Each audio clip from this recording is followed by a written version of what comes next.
Este assunto que analisamos agora em estúdio com Catarina Caria e Bernardo Valente, especialistas now em assuntos internacionais. Boa tarde a ambos, obrigada pela presença. Vou começar pela Catarina.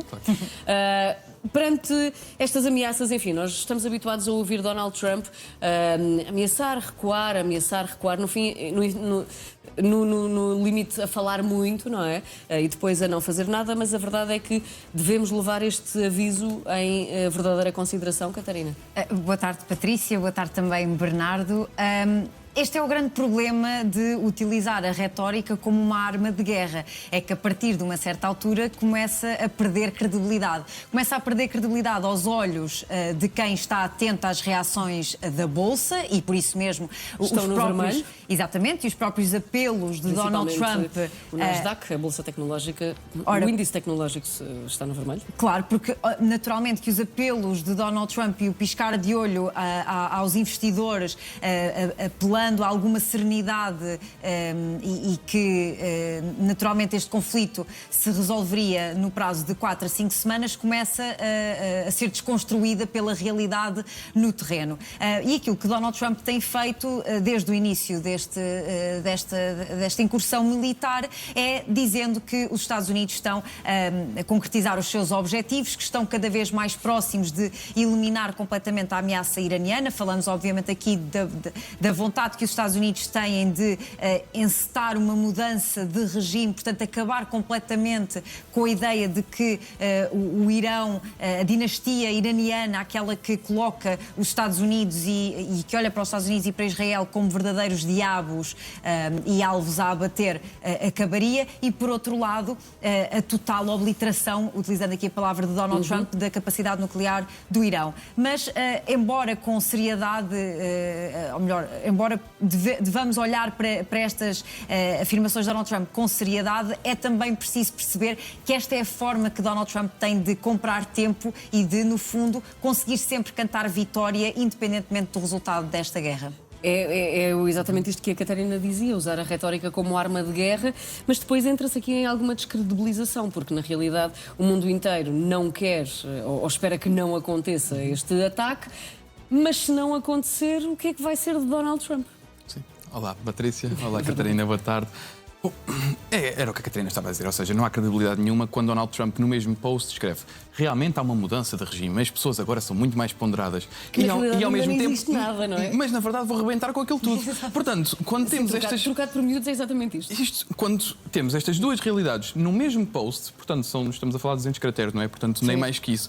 Quando se consegue ser assim tão contraditório e paradoxal na sua perspectiva, bom, percebemos que o que temos aqui é mais um daqueles momentos de Donald Trump que é incoerente, é verdade, mas podemos ter aqui uma ideia subjacente, que é: Donald Trump tem que continuar a provar que isto não é uma guerra. Tem de continuar a provar que isto é uma operação militar especial. E para ser uma operação militar especial e a verdade alternativa. Exatamente, e para isso ele está a tentar provar que é uma operação militar especial, exatamente para não ter que ir ao Congresso, provar que isto sim é uma guerra e que precisa do apoio do Congresso para poder então continuar este esforço de guerra, mesmo a nível orçamental também é importante, portanto não é só o esforço bélico, beligerante, mas também o esforço económico. No entanto, Donald Trump então, para não ter que ir ao Congresso, porque provavelmente não iria passar, principalmente porque já se percebeu que neste momento os Estados Unidos são aqueles que mais perdem com este conflito e com o perpetuar deste conflito, porque o petróleo parece estar cada vez mais longe da posse dos Estados Unidos, no sentido em que os mercados estão todos em baixo, o garrote junto daqueles que são os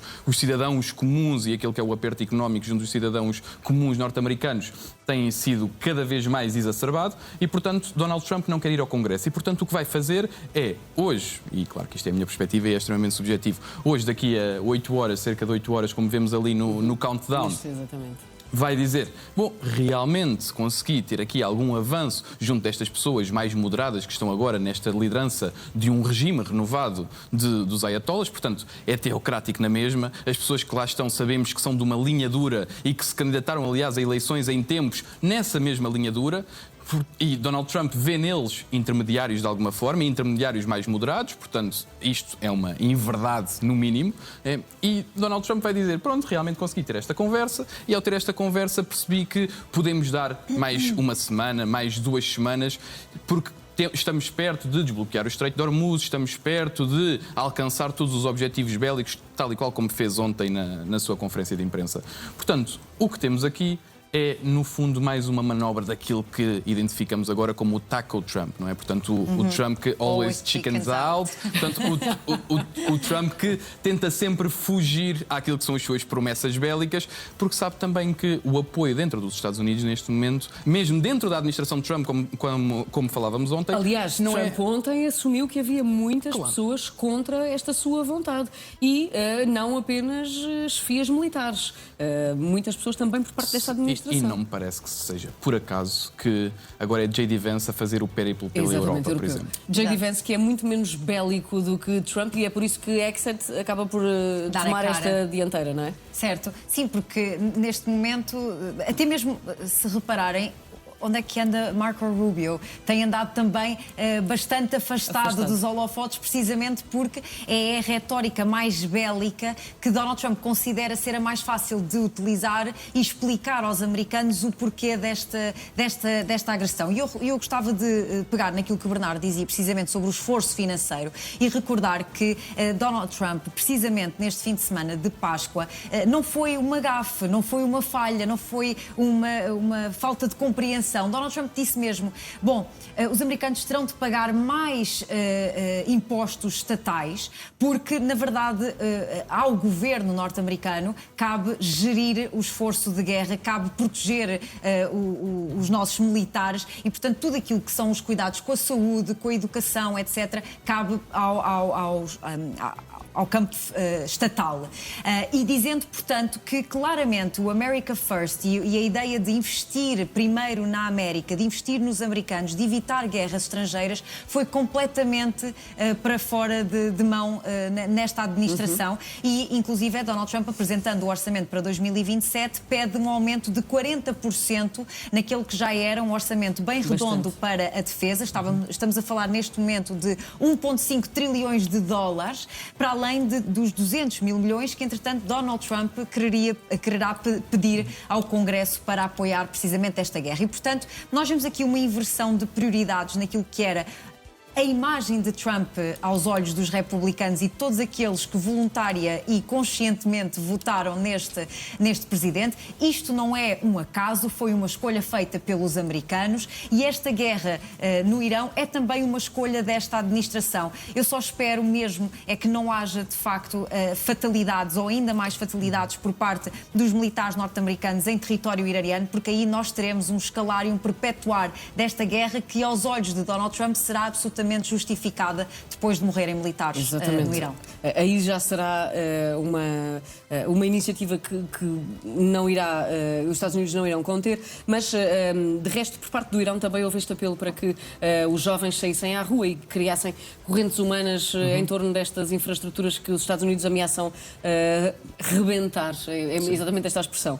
O Francisco Muniz já nos fez saber que há muitos jovens perto das pontes, portanto são alvos civis, e perto também das infraestruturas energéticas. Se isto acontecer, se estas pessoas se mantiverem junto destas infraestruturas e os Estados Unidos as mantiverem como alvo, irão encetar esses ataques? Bom, com pessoas ou sem pessoas, continuo a acreditar que não irão encetar esses ataques, até porque ninguém, antes de agredir, diz que vai agredir, não é? Portanto, quando dizemos que vamos agredir e dizemos especificamente quais são as infraestruturas que vamos atacar, estão a preparar aqui claramente uma manobra de alavancagem diplomática, mas que não se irá consubstanciar em nada. Ter as pessoas e ter principalmente população jovem é importante e reforça aqui, se calhar, até uma dinâmica um pouco perversa do regime dos ayatollahs. Porquê?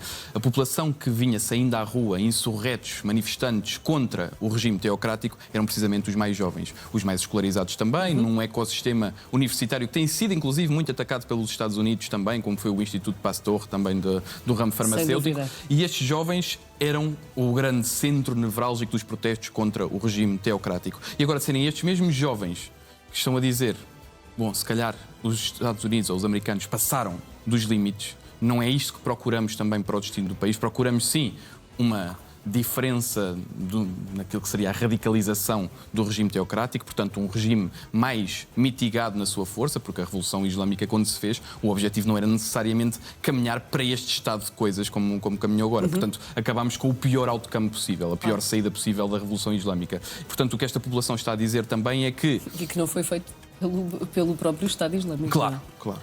E o que a população islâmica está a dizer, ou o que a população iraniana neste momento está a dizer, e principalmente a população mais jovem, é mesmo que não concordemos com este regime. Nós também não queremos esta saída. Nem queremos o nosso petróleo na mão dos americanos. Queremos algum tipo de independência, queremos algum tipo de autonomia das potências externas. Porquê? Porque o Irão, desde sempre, claro. Novas informações agora que nos chegam de Nova Iorque, mais propriamente das Nações Unidas. A Rússia e a China vetaram agora mesmo a resolução das Nações Unidas sobre a reabertura do Estreito de Hormuz. A Rússia diz que o embaixador afirmou que a resolução era unilateral e servia apenas como um cheque em branco para a intervenção militar dos Estados Unidos. Quanto a Pequim, Pequim sublinhou que a resolução ignorava as preocupações legítimas de segurança do Irão. A embaixadora dos Estados Unidos na ONU, Linda Thomas Greenfield, disse que isto era uma cumplicidade com o caos. Estamos também a olhar para algumas reações que estão a surgir de elementos do Partido Democrata à ameaça de Trump para destruir a civilização iraniana caso o país não cumpra o seu prazo para reabrir totalmente o Estreito de Hormuz. Estes dois homens que estão agora no ecrã do Now já reagiram. O líder do Senado, Chuck Schumer, diz que Trump é uma pessoa extremamente doente. Cada republicano que se recuse juntar-se a nós na votação contra esta guerra é dono de cada consequência. Já o líder democrata da Câmara, estamos a falar de Hakeem Jeffries, sublinha que o Congresso deve acabar imediatamente com esta guerra de escolha imprudente no Irão, antes que Donald Trump nos mergulhe na Terceira Guerra Mundial. O congressista Jason Crow, também democrata, diz que apelar à eliminação de uma civilização é um crime de guerra. E, finalmente, Jim McGovern, é outro congressista democrata, diz que isto é por mal. A ameaça genocida do presidente dos Estados Unidos de cometer crimes de guerra é ilegal sob a lei federal e internacional. Catarina Bernardo, sem surpresas, temos esta resolução nas Nações Unidas. Não, claro que não. E não é obviamente surpresa aqui o veto Nem é uma da China, resolução, na realidade.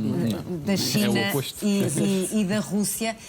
Aliás, esta proposta ou esta resolução foi desenhada pelo Bahrein e apelava precisamente à necessidade de a reabrir o Estreito de Hormuz e, portanto, encetar aqui discussões nesse sentido. A China opôs-se dizendo que estava completamente contra qualquer uso de força na reabertura do Estreito de Hormuz. Faz todo o sentido, obviamente, que a China se oponha, porque a China tem todo o interesse em ver este espetáculo, este círculo a continuar.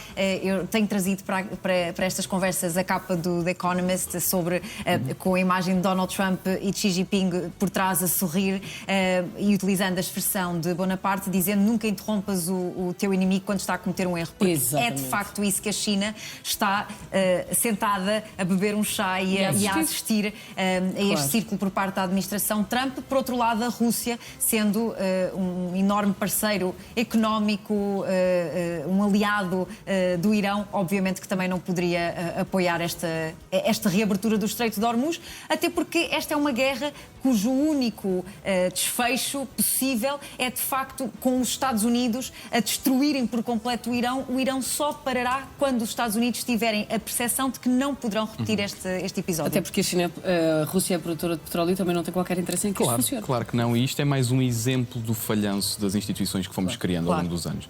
Portanto, a Catarina falava do Napoleão. Depois do Napoleão tivemos o Concerto da Europa, um Concerto da Europa que procurava também, de alguma forma, amenizar as tensões e devolver os territórios que tinham sido tomados por Napoleão. O que é que aconteceu? Falhou devido ao quê? À guerra na Crimeia, ou seja, à primeira invasão da Rússia à Crimeia e à Moldávia na altura, ou Moldova agora. Exato. Depois tivemos o quê? A Sociedade das Nações, que foi o que tentámos criar a seguir a isso e falhou entre as guerras, como sabemos. E agora percebemos que nós não conseguimos... Temos uma sucessão de falhanças. Exato, não conseguimos prevenir uma eventual Terceira Guerra Mundial. Mesmo que este não seja o caso, será mais tarde ou mais cedo. Porque já se apontou muito... a a Ucrânia como palco desse terceiro conflito, claro. E agora o Médio Oriente? E é uma guerra mundial escondida. É uma guerra mundial São vários pontos. em que os pontos se tocam e, portanto, a Rússia de um lado e os Estados Unidos do outro. E o que é que temos em comum? Temos esses dois atores?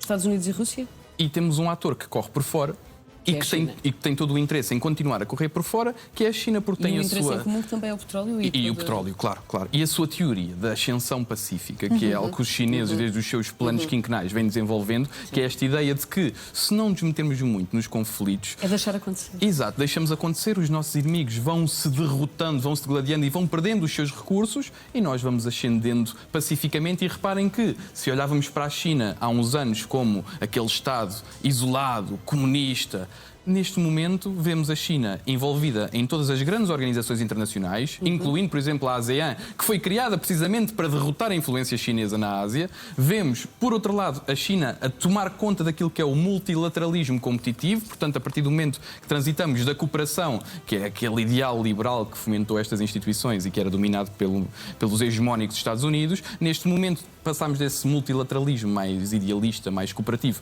para um multilateralismo mais competitivo e quem sabe jogar melhor este jogo é de facto a China. E o Irão, claro que tem relações próximas com a China, mas até como dizia há uns dias, Patrícia, quando aqui estávamos, tem uma doutrina muito importante e por isso é que temos aquele cordão de pessoas também nestas infraestruturas como as pontes, que é a doutrina, Catarina, eu passo já a palavra, Não, juro que sim, Não, temos de terminar, é mesmo para terminar. que é a doutrina da Frente Nacional, que era nem Ocidente nem Oriente. E o problema do petróleo no Irão vem desde a altura do Império Britânico. Sempre se recusaram a dar esse petróleo ao Império Britânico, que depois passou pelas mãos do Shah para também o Império Norte-Americano, e a luta da Frente Nacional, que agora tem ramificações com a teocracia, curiosamente. Portanto, temos aqui uma cúpula de Frente Nacional mais forças teocráticas, portanto, os apoiantes do Mossadegh dos anos 50 e agora este regime teocrático, que fazem aqui uma espécie de conluio para não deixar os Estados Unidos também tomarem o seu É petróleo. preciso fazer enquadramentos para percebermos que a história não atua só por si e só porque sim. Exato. Bernardo Valente, Catarina Caria, obrigada pela